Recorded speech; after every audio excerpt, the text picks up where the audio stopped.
Welcome to our 21-day pain recovery journey. As I prepare for my upcoming move, I'm organizing my medical records and care plans. Managing healthcare effectively is a lot like being my own project manager.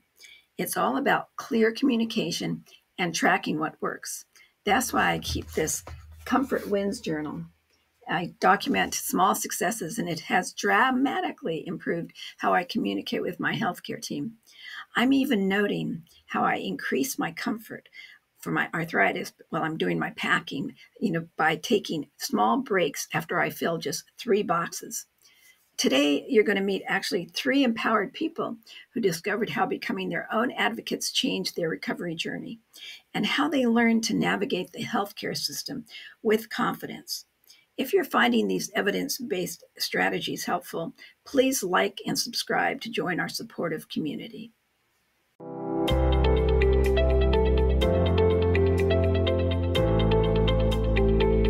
Greetings. It's nice to see you again. And those here for the first time, you are very welcome. Today, I'm introducing you to 3 individuals who transformed their pain recovery journeys through self-advocacy.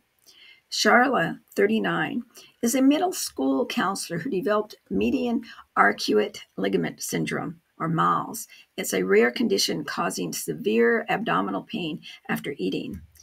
Getting an accurate diagnosis took multiple healthcare visits and specialists. I felt dismissed when doctors suggested it was just stress, she explained. For months, Charlotte endured debilitating pain that limited her ability to eat normally. I'd leave appointments in tears, she recalled. One doctor even suggested I try meditation instead of obsessing over my symptoms. The cycle of dismissal took a toll on her mental health. I started doubting myself. Was I imagining how bad the pain was?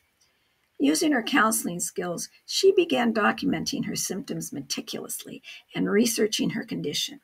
She created detailed food diaries that showed clear patterns between what she was eating and her pain episodes. The turning point came when she created what she calls her advocacy toolkit. That's organized records, symptom journals, and clear communication strategies. With this evidence in hand, she finally found a gastroenterologist who recognized the patterns consistent with MALS. Not unlike Charla's journey of persistent self-advocacy, Angie faced her own unique challenges in communicating her needs to others. Now, Angie is 44 years old and is a retail manager living with hemiplegic migraine. It's a rare form of migraine that can mimic stroke symptoms, including temporary weakness on one side of the body. People would panic when they saw my symptoms, Angie shared. The first time it happened at work, someone called 911, even though I tried explaining it was just my migraine. That is pretty scary because I have been around people who've had seizures and looked like they were having strokes. So you need to know what their health status is to be helpful. So she struggled with guilt about disrupting the workplace and fear of losing her position. I'd either get, should you really be working with this condition? Or it can't be that serious if you're still working, Angie explained. She found herself caught between managing others' concerns and advocating for her own needs. Her breakthrough came when she developed a clear communication plan for different scenarios, including emergency protocols that helped everyone feel more confident. While both Charla and Angie face challenges with invisible conditions, Norm's experience reveals yet another dimension of self-advocacy, and that's dealing with symptoms that fluctuate unpredictably. Norm, 57, is a high school physics teacher who developed arachnoiditis, and that's a very painful inflammation of the spinal cord membrane that affects his mobility and comfort in the classroom. Students would see me walking fine one day and using a cane the next, he remembered. I overheard one student say, can you imagine this, that I was faking it for attention. And that was devastating after 25 years of dedicated teaching, he said. His pain levels vary dramatically, sometimes, changing within hours. I tried hiding my condition at first, Norm admitted. taking pain medication in secret and push through lessons while just standing, and my whole body was killing me. And sitting would have helped, but I needed to stand there because I was the teacher. Everything changed when he turned education about his condition into a lesson about adaptability and scientific observation, involving his students in understanding variable states.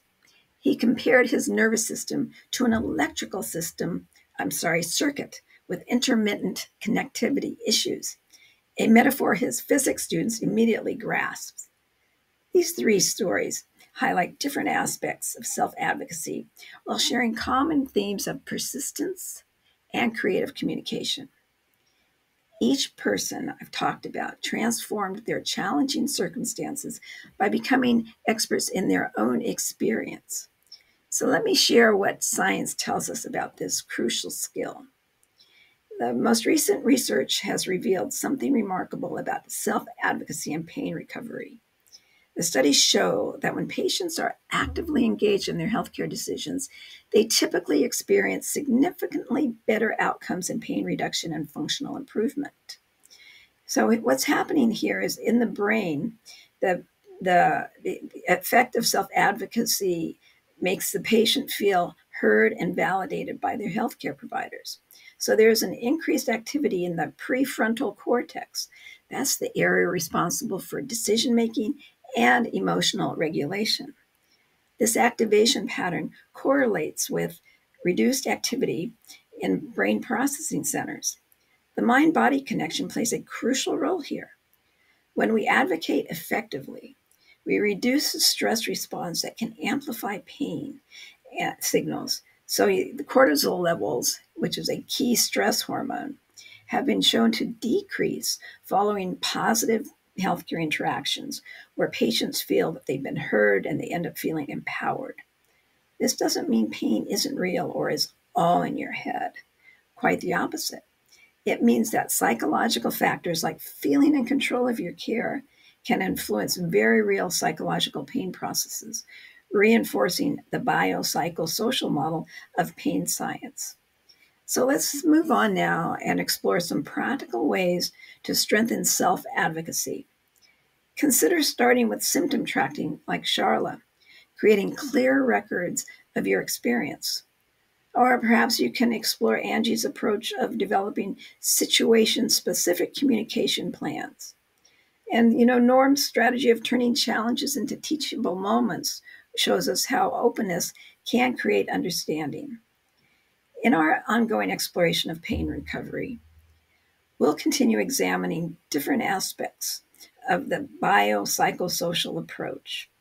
Each video in this series addresses interconnected elements, that are contributing to your pain recovery. And I'm doing it because I'm going through a moving transition right now, which comes with a boatload of stressors. And I'm demonstrating to you that I'm continuing taping these films because I believe in you, and that self-care means that you're going to have more comfortable weeks.